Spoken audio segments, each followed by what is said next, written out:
So, how computers can help reduce stress at work. Uh, we're going to be covering a number of different topics. The causes and symptoms of stress. We'll be looking at this from the point of view of the workplace, but also talking about education settings and also at home, by which we mean anybody trying to use a computer outside the workplace or education setting. Our main point is going to be about trying to get yourself organized, about using the computer as a way of feeling less stressed about the workload and the work around you and the situation that you're in, and particularly focusing on a few tools that we think can help people take control of their working environment a little better, particularly mind mapping, dictation tools, and then Outlook and related organizers, calendars and email, and just promoting the idea of just getting better organized through some of these tools and the features that you may be aware of but not using as much as you could. And then we're also going to talk about adjusting your computer. There are lots of different aggravations that we all suffer from the use of our computer from time to time. And you may just not realize how many different adjustments you can make and some of the small changes that you could make that would suit your needs. So we'll be having a look at those. We'll be taking your questions and top tips. We're interested as much in how you reduce stress and the sorts of top tips that you have about how to organize yourself. And so we will be asking for your input as we go along. Okay, so I'm now going to introduce you to the couple of people you can hear in the background who are coughing. There are three of us on the call. I'm Mark Walker from AbilityNet, as I said. Pauline is here. She's one of our assessors. We'll be finding out more about her role. Hi, Pauline. Just checking things are working. Hi. Hiya. Can you tell us a bit about what your role is in AbilityNet? Yeah, one of my roles in AbilityNet is to go out and do workplace assessments for people with a range of disabilities in the workplace. One of those is stress, and it can come from a range of different difficulties. And I also do this for higher and further education students as well in the DSA sector. Great, thank you. We'll explain a little bit more about that as we go along. And Robin, hello, Robin. Tell us a bit about what your AbilityNet is. I have a frog in my throat professionally. No, actually, I'm head of digital inclusion, so I go out there and advocate and raise awareness about accessibility and the importance of digital inclusion, which are sort of two sides to the same coin. And I'm just very excited generally about technology. And there is a lot, as Pauline said, that in this area to help people. Most people think of computers and technology in general as a source of stress, but hopefully we'll have you coming away after this thinking that there are some things that technology can do to help with stress and general anxiety at work. Great, thank you. And for those of you who are asking about further information, there will be a fact sheet that we're going to be publishing sometime in the next few weeks related to this topic. There isn't information on our fact sheets at the moment about this, so it's one of the reasons that we've run the webinar to build up our own information. And also, all of the webinar slides are available now already at slideshare.net/AbilityNet, so you can follow that separately or you can view those afterwards. The webinar will be recorded and the video will be captioned, and then that will be available afterwards as well. In case you don't know much about AbilityNet, we help disabled people with technology at home, at work, in education, and on the web, by which we mean particularly making websites accessible, apps, and other digital tools. We've just accredited the first app that we've ever accredited to say that it's fully accessible is the Barclays mobile banking app, which is used by several million people every day. So we work with people like that to make sure that the technology works for everybody. We also have My Computer My Way, which is a free tool that we're going to look at today, and the Tech for Good Awards, which we run with BT. The entries for that have just closed, and we're beginning to do the shortlisting for that at the moment. So we're going to talk about stress, and particularly, obviously, there's lots of different causes of stress in the workplace in particular, but anywhere in life. And it can relate to disability, which is obviously our particular interest. But can you tell us, Pauline, you've brought up this idea of the cognitive hierarchy. Can you tell us a little bit about how you approach it from your sort of professional point of view? Yeah, we thought this was quite important to put in because it's the idea that the lower levels of the pyramid affect the ones higher above it. So, for example, if somebody's feeling quite low in mood or highly stressed, which could either be a cause of fatigue or due to fatigue. This can affect some people's cognitive abilities higher up, so their ability to focus, their ability to process the information, which then affects memory, which could have a knock-on effect on their executive functioning skills, such as decision making, planning, organising, and so on. So the idea is that to work from the lower levels, putting the strategies in place so they support the levels higher up in the hierarchy. Great, thank you. And I think this probably underlines the fact that, from our point of view, the technology is obviously the bits that we focus on. But from your point of view, when you're going in and working with people, then you're obviously looking at a more holistic picture of what the situation is for the employee and the, yeah. Right. So for example, if it was fatigue that was kind of causing the stress, we may look at how computers can support with fatigue management and so on, and time management tools. Great, thank you.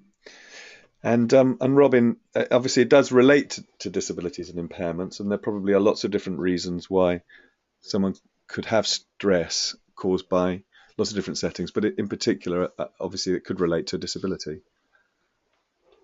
That's right, yes. I mean, some impairments like dyslexia, for example, can make someone's work more stressful, or education, their courses, their studies. So there are a range of impairments that just make things that little bit more difficult. And then you've got things like, mental health. Generally speaking, it goes without saying really that, that would compound someone's stress if they had some sort of mental health condition or general sort of levels of stress and anxiety. And we would see that coming under this sort of impairment category where it's significant enough to be included under the Equality Act, for example, which we'll look at in a little bit later on. Brain injuries, definitely. Any sort of cognitive impairment where just your work, your daily tasks are made that bit more difficult. But it's worth saying, as I mentioned before, under the Equality Act, that any disability can make life more difficult. So it could, be that you have a mobility difficulty and travel features large in your role, or like myself, I can't see, and depending on the accessibility of the software. So, for example, we've got GoToWebinar here, and I can't access any of the controls in the control panel. So, if I have a frog in my throat and I'm not able to mute from my end, then that can be stressful too. So, there are lots of side, issues to do with disability that can make one's life that little bit more stressful. Great, thank you. And I've got I've pulled up a screen grab there of our fact sheets on our website. So, I mean, our fact sheets are where we try and distill the sort of technical and expert knowledge from our assessors, particularly. But of course, it's fair to say that the stress, because of the relationship between all sorts of different impairments and how they affect daily life, stress could essentially run through a lot of this stuff anyway. And what we're going to be adding is a particular fact sheet about stress, and we noticed it cropping up a lot more in a number of different areas across our assessments and other topics, and so that will be added sometime soon, and you'll be notified about that having been on this webinar. Great. Obviously, the working environment it can obviously have a huge impact on people's well-being and stress levels. We've picked a few examples here of the things that can cause you problems. I'm smiling because we talked about how to put it nicely that your family may be a problem in terms of interruptions or how much they ask you to try and do at the same time as you're doing something else. Pauline, you go into workplaces a lot to see people. How many of these sorts of problems do you see regularly, and which ones do you think? In the workplace, in the workplace quite a lot, particularly the targets and work pressures, background noises, broken equipment. I think is something we probably can all relate to in terms of what can cause stress when you're trying to be efficient and you're under tight targets. That a slow running a computer or equipment can cause difficulties. Cluttered workstation makes it very difficult for time management, for organisation, and so on. So these are pretty much the things that we see quite a lot in the workplace and in education. For example, the exams and assignments, anything under time pressures can cause severe stress for people. Yeah, and I think that what we've been talking about, I think, is that they're sort of compounding effects as well. Obviously, that is Hmm. just the single cause of it, but it could be something which is so irritating that it pushes you over the edge, and you just stared at the screen for one too many times, waiting for something to happen. Robin, there are some legal issues here. We know in terms of what employers are required to do. Could you just tell us a little bit about that? Absolutely. So the Equality Act covers disability and impairment, as we mentioned, and there's an obvious responsibility for employers to make sure that reasonable adjustments are put in place to help overcome or alleviate some of the issues concerned with having that particular disability, and hopefully then alleviate the stress that might result otherwise. If it's not a disability, then it might, it would still be covered under employment law. So general employment law, employers have a duty of care to make sure that their employees' mental health, for example, is good, and that covers a lot of the things that on the previous slide about the working environment, making sure that they've got equipment and software that's fit for task, and the heating and the noise and all that sort of thing. As far as for students, it's not quite so straightforward. They sort of have to fend for themselves at home for studying, sometimes perhaps with family interruptions or just kind of fellow students and things. So it's the legal side doesn't feature quite so large for the student side of things. But yeah, it's and there's an obvious business case to make sure that your workforce and your student cohort are doing well and happy and not feeling stressed. So apart from the legal, there's an obvious argument to make sure that the mental health of all of your people in your care is good. Great, thank you. And I've clicked onto the education slide. Pauline, could you just mention a little bit about the disabled student allowances? I know you work with the student services that we run. Yeah, so we tend to get our students get referred to us through the DSA process, which is a disabled student allowance, and that tends to come either from student finance or NHS bursaries, and you've put a link in there for people to find out a little bit more information, but that tends to be where the first port of call is to get the funding stream rolling for people to come through for an assessment to find out a little bit more about their difficulties and what kind of support can be put in place to help them through their qualification. Great, thank you. And Robin, I think you know a little bit more about the school-based education setup, and often referred to as SEN, SEN, about the way in which the schools have a responsibility to support, or the local authority, I think, has a responsibility to support children in education. Yeah, so there is SEND funding, special educational needs and disabilities, and it does vary from area to area. So it's somewhat more variable, but going back to employment, access to work actually can be quite variable in how much funding they provide towards those towards people's particular requests. So yeah, it's something that you can certainly look into in education. SENCOs, special education need coordinators, should definitely be inquiring as to whether there is funding available, because there is a pot of money theoretically that is applicable to helping people with some of the solutions that we'll look at later, which would hopefully help them become more organised and feel less stressed. Great, thank you. And I've taken a screen grab there of the .gov.uk website. I just put in SEN into that site and came up with a long list of current information. So I recommend anybody interested in that. It is a bit of a minefield, and you might well find local charities are useful as well. Parent-led groups, for example, often know the current situation in your local area better than anyone else.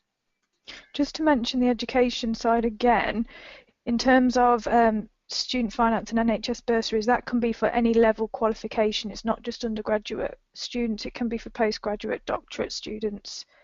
It's for any type of further education. Great, thank you. Okay, and so moving on to the sort of practical stuff we're going to cover now. The first point to make is that small changes can make a huge difference. We work with people with any range of different impairments and disability and limiting conditions, and we know that the smallest changes can have a huge impact on their ability to use the computer and therefore their ability to do what they're trying to do. Of course, it can have a big impact on your productivity, that you can get more done, you can get more done more quickly. Maybe you can even do things that you couldn't do before. It's much more convenient for some of the solutions we're going to look at to work this way. So it's sometimes a matter of preference, not just the fact that it's the only way you could work. For some people, it's their favourite or preferred way to work.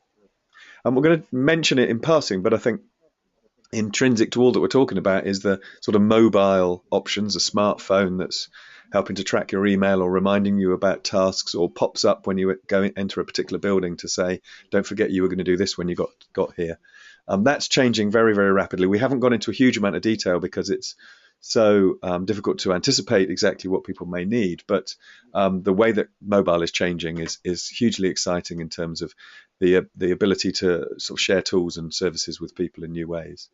And then again, just to mention My Computer My Way, we are going to look at this, and there's a huge amount of information on there that people may find useful to scroll through, follow their finger and see what's there. So we're going to start by looking at better time management, things to do with Outlook and Outlook Express or any calendar system. We will talk about these different options in a moment, and personal information management that can be synchronized with Hotmail, Gmail, those sorts of things, the use of tasks and to-do lists, and then tools like Evernote, which can sit on your multiple devices and be synced up almost instantly and take notes and take photographs and so on. So Pauline, can you tell me a little bit about how time management fits into the work that you do and how it helps address stress in the workplace in particular? Yeah, sure. That's fine. So a lot of the time management tools that we explore with both students and people in the workplace are things such as using your Outlook or any email system for your calendar reminders. I also quite often will explore with people their fatigue levels as well, so then they can actually start to plan and organise their workload around the times of the day, and if possible the times of the day in which they're more alert, so the harder tasks can be done during those times. And I would tend to give them a time management, a fatigue management diary to complete over a number of weeks, so they can actually see the levels in which they peak and which they lower. So that can kind of sometimes help to link with the Outlook Express or any other kind of management or calendar system that you use. We also very often use to-do lists, tasks. We would explore a lot of different ways in which people can manage their time in terms of linking that as well to the Outlook. And things like Evernote is actually a free app where all information can be stored in one local place, and it's free, so it's always useful for a lot of people in the workplace and in education, where they can store any information from meetings, any information, correspondence, and so on, so it makes them a lot more efficient in the work that they do. Yeah, just to mention with Evernote, we would also probably very often look at... Sorry, carry on. Go on. I was going to say I use Evernote, and I was just going to mention Go on. I was just going to go on to mind mapping actually in terms of time management as well, because that's always a useful tool. Yeah. Because in a lot of mind mapping software there is Gantt charts, where actually a lot of the time when people do paper-based lists and things don't go according to plan, a lot of the time they're scribbling things out and having to rewrite them, which again isn't very efficient, whereas on a computer you can actually just change the timeline and the Gantt chart, so it seems a lot more efficient. But yeah, I think it's important that you mention what you're going to say in Evernote, because it is a very good piece of software that's on the computers. Yes, you've got. I mean, there is a paid-for model. It's one of those things where you get it for free and then you can pay for it. I've never paid for it I've had it about 6 or 7 years. And there are a couple of things that are very clever. When you've got it on your phone, you can take photographs and drop them into the system. So I keep records of all my expenses, for example, and they're time stamped and their location stamped as part of the software. And then they all appear on your desktop, and then I just have to load them into my claim. Those are very simple little things you can do. It can also do text recognition on every image that you take a photograph of. So you can take a picture of some notes, and as long as your handwriting's reasonably neat, it can actually interpret your handwriting as well as anything else. what that means is you can search across it quite easily. So you can just store lots of information and go back in and think, I can't remember where that was, and search right across a whole range of information. You can put it into notebooks and you can search across particular parts of it. It really is incredibly clever, and yeah, as you say, free. And certainly most of the features that I need are free. And there are other options, but I think that one's really taken the biscuit at the moment, and it integrates with lots of other software now. It can automatically link into Dropbox and other things like that, so you can manage your files and your workflow very effectively. And it's a very good example of how it just brings together a few simple functions and makes it much easier to do those otherwise aggravating things. But could you tell us a bit about dictation software? Yeah, it's something I would recommend for every student. Yeah. So yeah, another useful productivity tool is dictation software. The most popular one is Dragon. This is the paid version of a dictation software, and actually it's the idea that you literally speak into a headset and it will type up what you've written. And this can be really useful in terms of you just talk what you're saying and it writes it up, but it writes it up at a speed that actually people can't type that quickly. So it's really useful in that respect, so you don't have to worry about any keying errors or mistakes that you make, which a lot of the time for people with any specialist learning difficulty can often cause a lot of stress because they're having to proofread their work quite a lot to make sure it's accurate, both in the workplace and education. Whereas with the dictation software, this does this automatically for you, so it reduces a lot of the time in that way. And there's also, with any Windows computer, their inbuilt version, which is actually free, called Windows Word Recognition, which is 96% accurate compared to Dragon, which is 98%. So it kind of shows actually how good it is and how much it's advanced. So it's really useful exploring that if you do have a Windows computer. And again, yes, the mind mapping is something that's useful for breaking down large projects, large coursework pieces into smaller, manageable targets and sections, and then you can move things around and make it a lot more manageable to deal with instead of feeling overwhelmed and overloaded with work. It just allows you to break it down into manageable tasks. Great, thank you. And you've mentioned a couple of pieces of software for mind mapping. Xmind is free, although I use that. We've mentioned it a few times in webinars over the last few months, and so I downloaded that and started using it. And there's a paid for version of that as well. So, okay, and then My Study Bar is also the mind mapping and dictation all in one. Sorry, My Study Bar is got actually text to speech, speech to text, and mind mapping all in one study bar. So it's actually got all of them. Great. And as far as I'm aware, that's free as well. Yeah. Well, somebody's asking about the free version of Xmind actually, and I found it useful. I probably am not the best example because I sat and looked at it for about 10 minutes and thought I probably need to spend a bit longer on it, and I haven't done that yet. But it does seem fully functioning for free. It is an open source project, so it isn't hobbled in any way. It's just that there's some extra features if you pay for it, which I think is to do with storing your files and sharing them. So I would recommend having a look at it. And then there are other paid for software as well, which some of which is relatively cheap, 40, 50 quid, I think. But it's definitely worth having a look at Xmind first because it has got a lot of features for free, and it's an open source project, so it's being maintained and updated on that same basis. Right, so the other area we were talking about, Pauline, when we were talking about your work in the workplace in particular, is helping people feel more healthy, and obviously that relates to stress in lots of ways. Could you tell us a little bit about the advice you give people about health, and then we'll have a little bit of a look about some of the applications that may be helpful.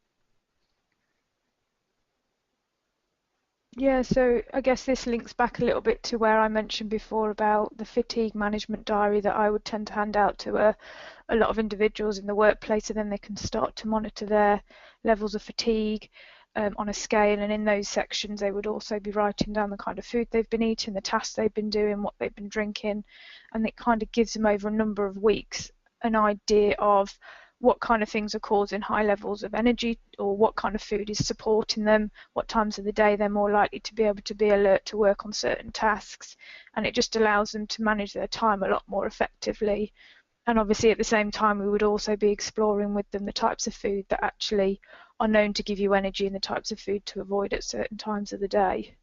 That's something I recommend for people quite a lot with stress or any cognitive difficulties that may be related to or be aggravated by fatigue or low energy.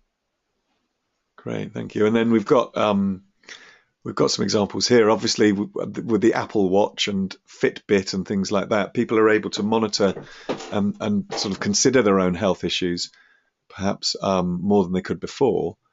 And I guess it's hard to anticipate what's going to work for people. But we had a look at. I'll show you the next slide. We looked at the App Store, the Google Play App Store, under the word stress, and you can find huge numbers of stress-related apps doing all sorts of things in there, including games. And there's a psychology of stress download. You can listen to a book. There's lots of relaxation stuff. There's a Smash the Office stress-busting game. But really, what we were thinking here was about being able to sort of plan and manage your health, and you can monitor energy levels and sleep and heart rate and so on. I don't know, Robin, whether you've got anything to say about wearables and where that's headed next. I know that's a topic you've written about recently. Yeah, I mean, these MyFitnessPal is a very popular one, which can monitor if you've got an Apple Watch, for example, with a heart rate monitor built in, and there's lots of other devices, blood pressure, blood oxygen levels. If you've got various peripherals that are feeding information into it, then it will know an awful lot about you that would be of use. And then there are lots of things that you can put in manually. So a lot of sports can't get tracked by these different tracking devices, so you have to kind of manually put in how many calories your cross trainer at the gym told you you've burnt over the last 20 minutes or something. And then food-wise, yes, you can put all, you can tell it what you've eaten, and it knows the calorific value of, banana or whatever it might be. And some of them allow you to use the camera to snap the barcode on a Mars bar or something, and then it automatically puts the calorie value in for you. And as Pauline was saying earlier, the benefits here are for spotting patterns and finding out what works for you and what doesn't. And this sort of data collection is a really useful exercise to go back over. Just try keeping a food diary and a stress diary over this next week, and you might see some really interesting things. You don't have to go high tech, just use pen and paper. But the more the better, really, for knowing what works for you. Great, thank you. Actually, somebody asked what a fatigue management diary looks like, and it's a table with the time down the left-hand side and how fatigued you feel down the right-hand side in 1 hour slots for the day. And it's just really the keeping of the information, which is the start of it. And then in terms of using computers, obviously we're talking about new ways here of monitoring particular indicators, or using something like Evernote to keep track and just making a note on a little notepad. Within Evernote, you could easily just have that open wherever you are and just make a note on the hour, every hour, that you're feeling like this, that you've just eaten this, whatever it is. Those are the sorts of things we're talking about. Nothing too fancy, but that gives you a simple way to begin monitoring your own health. So we're going to move on to the next one. Pauline, you've mentioned note-taking software, and in particular, this is Sonoscent audio note taker. Could you tell us a little bit about how someone might use this? Yes, so a lot of the time people either in education or in the workplace have a lot of difficulty keeping up with information that's presented in meetings or in lectures, which can cause extra stress because they're constantly trying to capture all the information, and then at the same time they're unable to listen to what's being disclosed because they've got to focus on one or the other. And the idea of this software is it actually can audio record the information that's being disclosed next to either the lecture slides or pictures or mind maps that have been presented within the meeting itself. But the good thing with this, it actually breaks it down according to each individual slide. So instead of having, so for example, if it was a meeting that went on for an hour, instead of having an hour's worth of audio, it's actually broken down into 5 to 10 minute sections every time you press the index marker to jump down to the next slide. So again, it's a lot more efficient when you need to capture the information quickly. and people can actually sit back in a meeting or in a lecture and just listen to what's being disclosed to them and know that everything that's being disclosed is being audio recorded for referral at a later date. Or at the same time, they can make a few bullet points in the text column as well if they like. Right. And do you know how much this costs? Is this expensive? I don't know actually off the top of my head how much this costs. I shouldn't think it's that expensive, but obviously at the same time with this piece of software you would have to have a microphone. However, it's worth noting that if people have iPods or iPod touches, there is an app for this whereby you can actually just take your iPod in to audio record a meeting or a lecture and then refer all that information over to this software at a later date just by email, and it will link to all the slides afterwards. So if you don't want to go in with a laptop or a big microphone and you just want to take your iPhone or your iPod in, it does exactly the same for you, and it's a bit more discreet.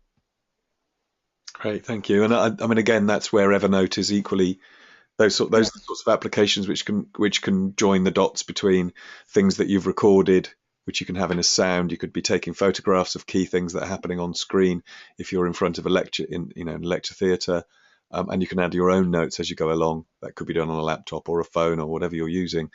And so there's other ways of gluing this information together. It's just giving an idea of some of the capabilities of some of the software, particularly in the workplace. I think this sort of stuff could be really valuable, where people are doing presentations as part of meetings continuously, and then obviously in education as well.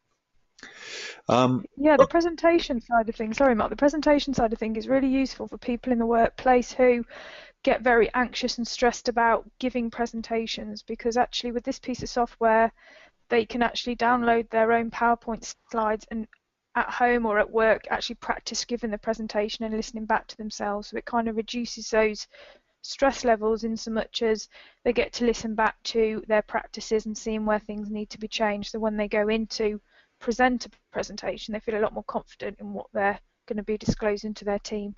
Great, thank you. And thank you, Pauline, and the other Pauline who's on the call, who's telling me that it's £129.99 for an individual perpetual license. And I mean, in the workplace, that sort of figure for a piece of software that's going to enable somebody to actually be much more productive, that's not going to be a huge amount of money to make sure that someone really does feel prepared in the way that you're saying. And if they find sort of presentations and public speaking of that kind particularly stressful, and those things keep coming back to them, then this sort of software will be cheap at half the price in terms of taking control of that situation. It's worth saying that whilst that's the Rolls-Royce solution, there are lots of audio recording apps. For example, I'm a big fan of one called Dropbox, which uses Dropbox, but there's a V in there for Dropbox, and it's like £1.99p or something. And you open up the app and it automatically starts recording. So you could record the first chunk of a meeting or a presentation, and then when you hit stop, it uploads it to Dropbox to a certain folder, a specified folder, and it labels it with the time in the name of the file, and it's an MP3. And then you can hit start again, and it just carries on recording. And when you hit stop, it sends the next file to Dropbox. So it's really, really simple, and you'll end up with a number of files, all with timestamps on them. That you can then look back and say, okay, that's where, that was that meeting on that day, and this one's 12 minutes in, and that sort of thing. So that's a really good solution as well. Great, thank you. Just to remind people that the slides are available already on slideshare.net/AbilityNet, so you can view those already now, and they'll be available afterwards. Final little bit then, we're just going to look at Outlook. I'm choosing Outlook because it has particular functionality. We've been talking about this amongst ourselves about what we use. I'm just going to throw up another final sort of question for you about what sort of software you use in the office. Is it Outlook? Is it Outlook Express? Do you use Mac, Mail, or Gmail? Outlook certainly dominates in the workplace for most people and has a huge number of tools and functions that a lot of people just aren't using that would help enable you to feel a little bit more organized, and the time management stuff that we're talking about very much comes out of the use of Outlook at a slightly more expert level. Outlook has turned out to be, I'm just going to show you the results of this, 92% of you on the call have got Outlook, so you can see it really does dominate. Bear in mind that most of you said you're interested in this from a workplace point of view, so clearly this is a sort of professional tool. And then the other one that you see cropping up a lot is Gmail, Yahoo, and other web-based options. A lot of people are using Gmail or those sorts of tools, because they're free and because they're available wherever you are. They are less functional in terms of the time management sort of tools that Outlook can deliver. But of course they're free, and so they may be much more convenient, and there may be some things in that you could be using that you haven't explored. But we are just going to give a couple of examples or a couple of mentions to Outlook. I looked on Google for Outlook top tips for time management, and there's a huge amount of information out there. Being able to flag your emails as they come in, it can actually, you can set it so it automatically spots who the sender is, and then it can flag it for reading at a particular time, or to give a delay, and that helps keep your email in tray a little bit better organized, so the priority messages tend to come to the top. I know that happens in Gmail as well, that Gmail tries to put some sort of filter on it to put the priority messages in your inbox, and all the rest get put into other classifications, and you can make it work in a similar way for Outlook. You can also connect your email to your calendar very, very easily in Outlook, probably more easily than in most other pieces of software combinations, because they are connected in that way. You can connect them by monitoring projects and putting them together in clusters around the types of projects that you're working on, so that your emails from particular team members come into one particular place related to that particular project. Those are the sorts of things we're talking about, and many people are not using those tools and possibly not even aware of them. On the Microsoft website, you can find lots of examples. There's one I've pulled up called How Harry Got Organized, which was a fairly simple, if rather blandy video about taking control using email, or using Outlook, sorry. And then if you haven't seen it before, you should try Allison.com, which is an free online portal for courseware and e-learning resources, and there was a huge amount in there as well about time management and Outlook in particular, but also I noticed some stuff in there about Gmail as well, about time management using Gmail. So it's really, rather than answering and giving a long list of top tips, it really depends on what you're doing and what sort of software you've got, but without taking on this sort of level of training or support, then it's going to be difficult to adopt this, and we'll come back to training in a moment to say how important that is. Allison.com I definitely recommend, and if you do have other resources that you use internally, just let me know what sort of tools you're using and where you get your top tips from, but the Microsoft site being probably the best place to start, I think. The screen is on Zoom again, I can be told. That's definitely to do with the poll, isn't it? So we're back again. Here we are. Okay, so we're just going to finish with a couple of examples. Can you talk us through these, Pauline, in terms of people that you've worked with recently, and the setting and the sort of advice that we offer? Yeah, so the example we've given here was an individual who had recently returned to work after having a minor stroke, which caused some cognitive impairments. So some of the things that we looked at are dictation software, so it's the idea that they could speak into a headset and their ideas were written down for them. It kind of stopped with any difficulties with processing of information being lost from memory before they've been able to write it down, because then they were just kind of talking their ideas and the ideas just flow quite naturally, and as they were speaking it was being dictated onto their computer for them. The note-taking software as well, so this individual had to attend a lot of meetings, was finding it difficulty with keeping up with what was being said, making notes and listening at the same time, so switching their attention between one and the other, and dividing their attention between the two. So this kind of gave them the opportunity to audio record all the information. It could be either just through a dictaphone or, for example, through the software I showed earlier. Time management tools, so we looked at things such as using calendar systems to help with planning and organising their time. We looked at the fatigue management diary as well to support with that, because some of the cognitive impairments were being exacerbated by high levels of fatigue, and obviously we suggested that this be integrated with their mobile phone as well, because this is somebody who was out and about in different places at one time, so rely quite heavily on the use of their mobile to sync their calendar and their emails and so on to that. It's also worth mentioning that you can get mobile dictation as well. So Dragon does come in a dictation version, a mobile version, so they were able to do things on the go. The same with screen readers as well. They are also coming in a mobile version. And then we also suggested that they have training on all this software, because at the end of the day, unless you're trained on the functionality of the software, then people probably don't tend to use it to the full extent. And this training should be very specific to their individual needs and the work that they do individually as well. So as opposed to just generic training, it needs to be very focused on what tasks they do, where their difficulties lie with that task, so then they can trial it. So that was Alex. Great, thank you. In a nutshell. And Jill? And Jill, Jill was a student experiencing dyslexia in education. So the sort of things that she was experiencing difficulties were with lectures and seminars, being able to listen again and make notes at the same time. She was often leaving a lecture not really understanding what had been disclosed because she was so heavily focused on trying to make the notes. A lot of the time she would be making previous notes and the lecturer had moved on, so then she'd forgotten those notes, and this was causing a lot of stress. Also around the areas that she had to do a lot of self-directed study outside the classroom just to catch up with lecture notes, so this was affecting her time management and workload and ability to get work in on time. So the note-taking software that we tend to recommend is that audio note-take, because it can link quite nicely with the slides, and it presents both audio and pictorial learning as well, so that reduced a lot of the stress, and colour coding, so they found that really useful.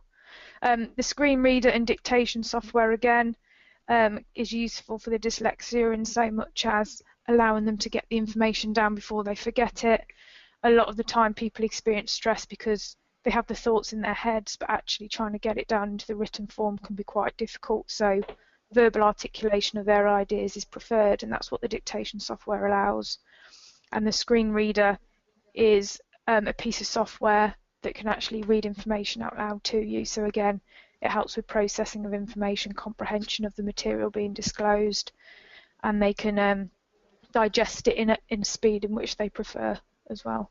Mind mapping is something we recommend quite a lot in education as well, because it allows people with dyslexia to break down essays, helps them structure their essays, and all that is presented within each individual branch on a mind map is the information that they've written in those sections. So it allows them to read the information in a lot more manageable way, instead of having lots of pages on a laptop presented in one go. Kind of breaks it down into manageable chunks for them, and then they refer that mind map over to Word that actually creates the whole report for them, so they can spend a lot more time on getting the ideas down and planning their work before they just jump straight in.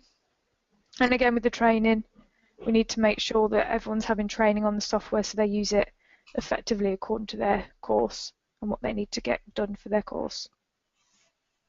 Yeah, and I think the training is probably the main thing that we will leave you with in terms of an idea that you may not have considered or might not have realised, that we always recommend training for the sorts of solutions we're offering, because it's very obvious to us how much there is to learn about some of these tools, and equally that the training can't come in one chunk, that it might need a little bit of time between sessions so that people can try adapting their workflow, try the tools and see what works best for them, and then come back and say, is there a way that I can do this? I'm struggling to do this. And then something like Outlook just has a whole load of functions in it, just far too many to get to grips with straight away. And it may be that you learn something first and then move on to something else and slowly build up the use of all of the tools that it offers. But the training can't be underestimated, how long some of these things need in terms of time and effort to actually adopt and make best use of. And we're all, I'm sure, guilty of giving something a try and then not really adopting it properly. I've mentioned hands-free computing here, that we work with them as a partner when we recommend things in the workplace. Particularly, they do an awful lot of training, and their website, handsfreecomputing.co.uk, has got lots of resources on it that relate to the topics we're talking about today. Finally, My Computer, My Way. If you don't know some of the adjustments you can make to your computer, then you might find that these will be easy changes that you can make about all of the sort of software and hardware that you use every day. My Computer, My Way covers all of the accessibility features that are built into all desktop, tablet, laptops and smartphones, so Apple, Windows, and Android devices are all covered. The example I've pulled up on screen is if you want to know how to talk to your mobile or tablet, so voice recognition that's often built into the computer you're using. It will then take you through step by step, saying, "Are you using this particular device? Now here's the screens that you need to do, and here's the adjustments you might need to make it work for you."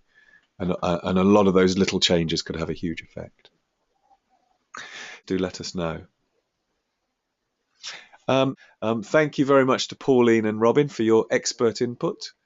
If you are interested in further sessions, we're running a session in June about dealing with visual impairment in the workplace, top tips and all sorts of different ways that hardware and software can help people.